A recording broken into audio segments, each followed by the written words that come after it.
रिलायन्सचा कॉर्डेलियाचा cruise 2 दिवसाचा कसा झाला हे आपण सरांकडून ऐकणार आहोत. नमस्कार, जय भीम, सत श्री अकाल आणि सलाम वालेकुम सगळ्यांना. रिलायन्स ग्रेट रिलायन्स आणि रिलायन्स प्रायव्हेट लिमिटेड कंपनीद्वारा आयोजित या क्रूज कॉर्डेलियाचा प्रवास मुंबई ते गोवा आणि गोवा ते मुंबई आणि मध्य समुद्रामध्ये अतिशय सुंदर आणि चांगल्या पद्धतीने पार पडलेला आहे. आणि जवळपास 1600 लोक रिलायन्सच्या वतीने या क्रूजवर सफर करत होते. अतिशय समुद्राच्या मध्यामध्ये या रिलायन्स कंपनीने सर्व वॉरियर्स सर्व जे आहेत त्यांना अतिशय 7 स्टार फॅसिलिटी देऊन अतिशय सुंदर हा मनमोहक क्रूज कॉर्डेलियाचा प्रवास घडून आणलेला आहे.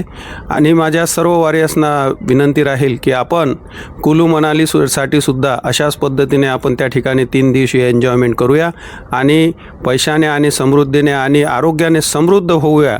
यासाठी प्रत्येकाने भविष्यामध्ये सुद्धा असे प्रवास आयोजित केले जाणार आहे वेगवेगळ्या ठिकाणी.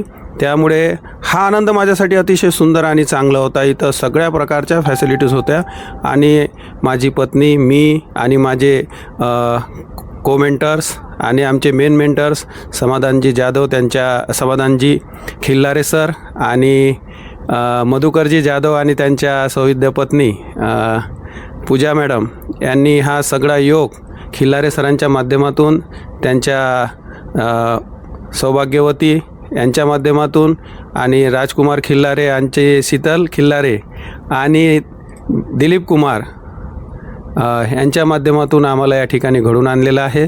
सर्वांचे मी धन्यवाद देतो आणि माझ्या मित्रांना आवाहन करतो की एक वेळा क्रूज कॉर्डेलियावर जरूर या आणि 7 स्टार काय अनुभव असते याचा आनंद घ्या. या सागरामध्ये अतिशय सुंदर सागर या ठिकाणी आहे आणि मी माझी मुलाखत आपल्याला तुम्हाला पुन्हा या क्रूज कॉर्डेलियावर येण्याची विनंती करेल की आपण एकदा तरी जीवनात कुठे गेले नाही तरी चालेल, पण क्रूज कॉर्डेलियावर जरूर मात्र या. धन्यवाद धन्यवाद धन्यवाद. हर हर रिलायन्स, हर हर रिलायन्स.